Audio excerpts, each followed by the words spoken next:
Hey, what's up, everybody? Season's greetings. Merry Christmas. Happy holidays. Happy first day of Hanukkah for all of you lovely people out there. Welcome to another Festive Flicks edition of Wade Watches. I'm Wade, and for review number 6, I'm going to be reviewing Joyeux Noel the French film from 2005, directed by Christian Carrion.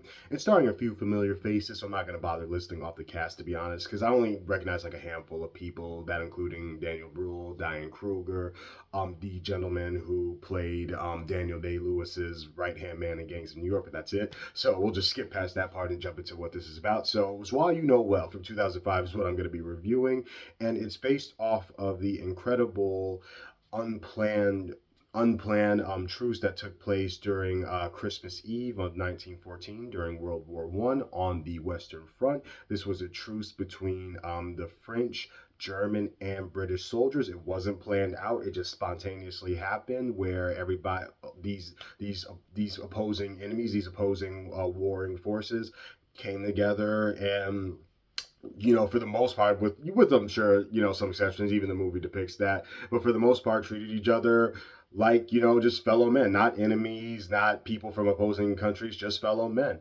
And keeping it short, sweet, and simple, that's what really works for this movie. It's a Christmas film that obviously doesn't at all touch on the quote unquote mainstream secular pop culture, aspect of this day, where Santa Claus, reindeer, elves, snowmen. None of that is featured. This deals heavily with the religious aspect of the holiday, which was something that I was kind of apprehensive about going into this. I kind of figured, again, that it wouldn't feature any of that stuff and would be, about the faith-based aspect of this holiday, that religious part, of which, I'm not religious, so I was kind of worried that the movie would preach to me. But no, it did the opposite. Through just bringing this, incredible true story of this totally unplanned Christmas Eve truce to life, it just shows what the, just like on paper, whether you believe in the birth of Christ or not, what what most people say this day is all about, which is just love for your fellow man, respect for your fellow man, being generous, thinking about people other than yourself, and just getting along with everybody. Peace on earth, goodwill towards men. Whether you're Christian or not, I would hope that everybody could get down with that, and that's what this movie depicts very well when it deals with the truth, because with the truce, excuse me, when it deals with the truce, when it depicts that, because you have to remember, this lasted technically for just one night. I don't know whether this is true or not. This is what the film shows, and they could have exaggerated this for dramatic effect and cinematic effect. In the film, the truce goes on a little bit longer, so they can do some other things in the following day. Kind of shows how they're struggling to act like that didn't happen, act like people didn't make friends on all of these different sides, on all of these opposing sides, and because of that, they kind of extend, armistice, and waving the white flag, so that and extend the feeling of hospitality instead of just like automatically going back to killing each other. But for all intents and purposes, was reported to have lasted just the night of Christmas Eve. I didn't look too heavily into it, so I don't know whether it did last a bit longer.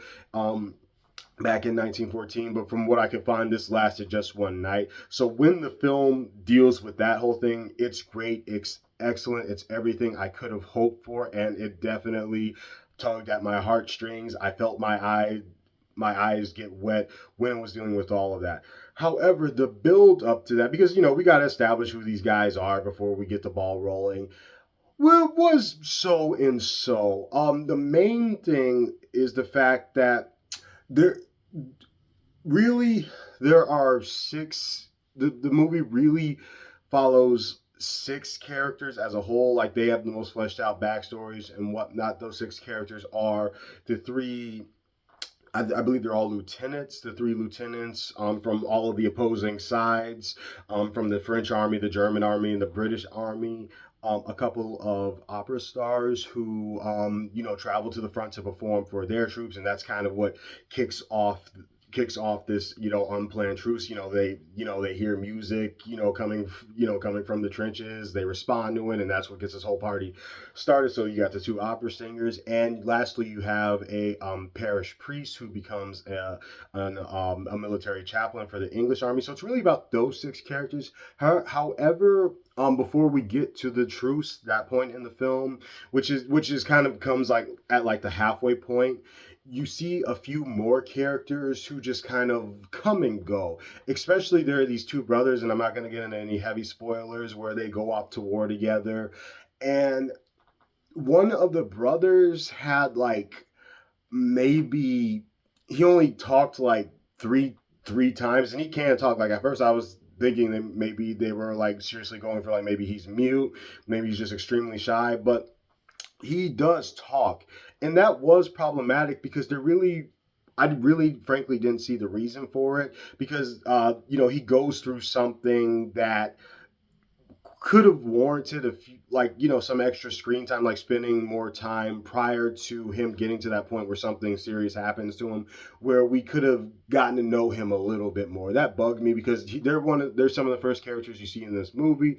First two brothers, one of whom seems kind of quiet and reserved, and something happens with them later where I was wishing we had gotten to see more of them prior to that event. Also, with the two opera stars, because I understand that in reality there was a famous German tenor who again went over to the front lines to sing for the German troops, which caused the Scottish troops to respond positively. They liked hearing the music and whatnot, and that's what kicked the whole thing off in reality. With the two opera stars, they're really good because one of them is played by Diane Kruger, who I do recognize from a lot of other things. Fantastic actress. It was just a bit too, at some points, it just kind of took me out of it in a couple of scenes, because again, this is all about the armistice, the unplanned truce that happened during Christmas Eve, and how these three sides were coming together.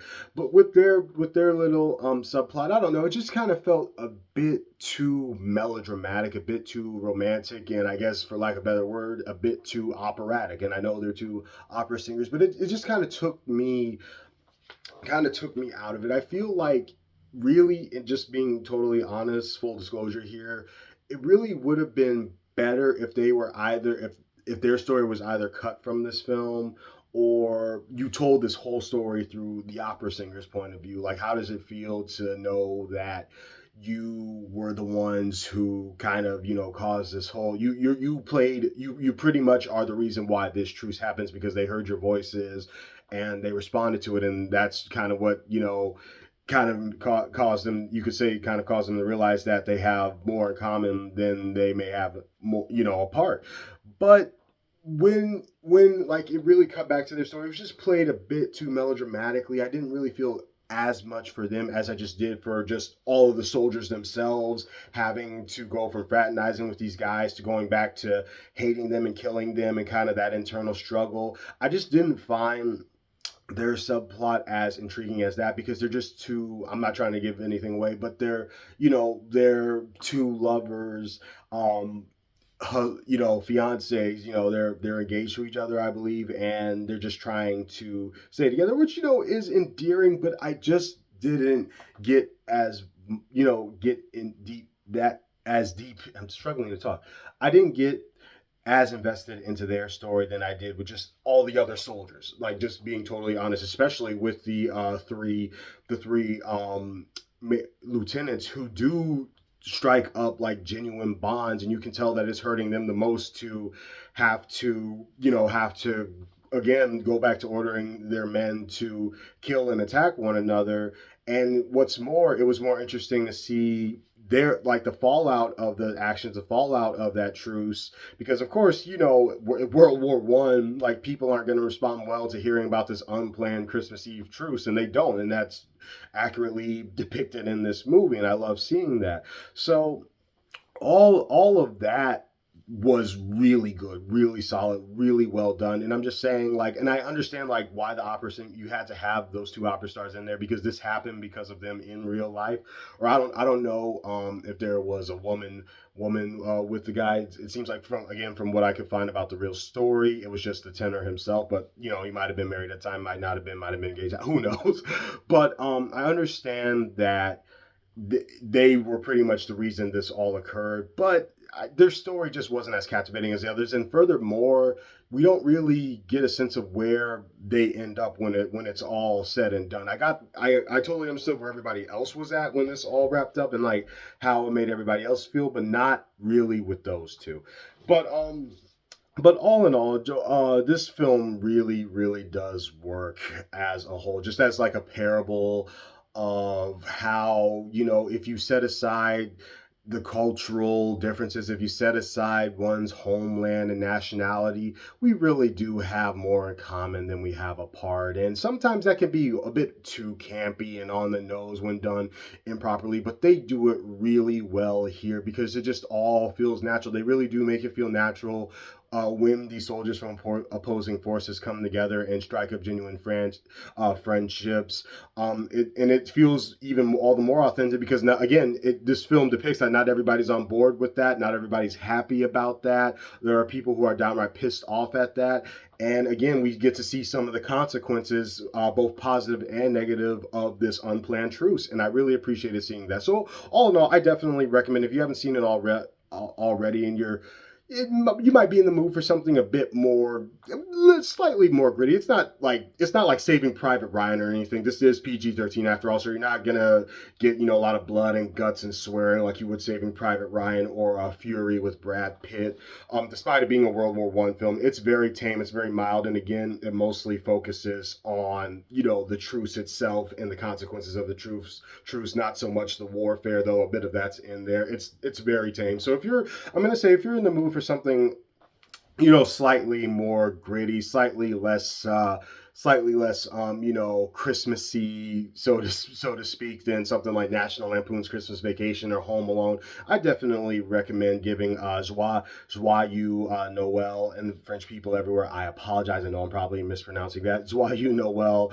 Definitely recommend giving it a watch if you haven't seen it already. Kind of expose yourself to something different because that was my motivation for watching it. Like I watch the same stuff every year. I'm still probably gonna watch some of the same stuff I always do, but I was definitely in the mood for something different. And frankly, it's just an incredible true story about, again, like how they're always saying like deep down, like all human beings are social creatures. This was an incredible story that proved that. I like seeing it. And wrapping it up, I'm gonna give Joyeux Noel a 9.5 out of 10. When it's good, it truly is really, really good. Definitely tugged at my heartstrings at a lot of points. It was definitely a very emotional watch. Again, not downright tragic, not downright super violent, but still, like, it was kind of, there's some things that were kind of hard to look at. And the only thing holding it back from being a perfect 10 out of 10 were those things I touched upon. I felt like the two opera singers, their whole part, it was like, just because they're opera singers doesn't mean you can't have them be like a bit less melodramatic. I don't know. It just wasn't working for me. I wish the two brothers had gotten more screen time, but other than that, I I really, really loved watching this. This was a true story that I don't really hear much about, so I'm glad I watched this and kind of fully expose myself, even if a lot of the stuff in this was probably fabricated. I'm glad I got to experience this incredible true story. Everyone does a great job, even the melodramatic opera stars. I thought they were fantastically portrayed. And again, it's a 9.5 out of 10. If you haven't seen this, and it's quite underrated. You don't hear a lot about Swallow Well. Please, please, please do check it out. This has been another Festive Flicks edition of Wade Watches, and just because it's Christmas Day doesn't mean I'm completely done here. So stay on the lookout for more holiday season themed reviews coming at you. And once again, everybody, happy holidays, Merry Christmas, happy first day of Hanukkah, happy Kwanzaa, all that good stuff. Hope you have a happy holiday. Hope you guys stay safe. I hope you're at peace, and I hope you enjoy the season. Namaste.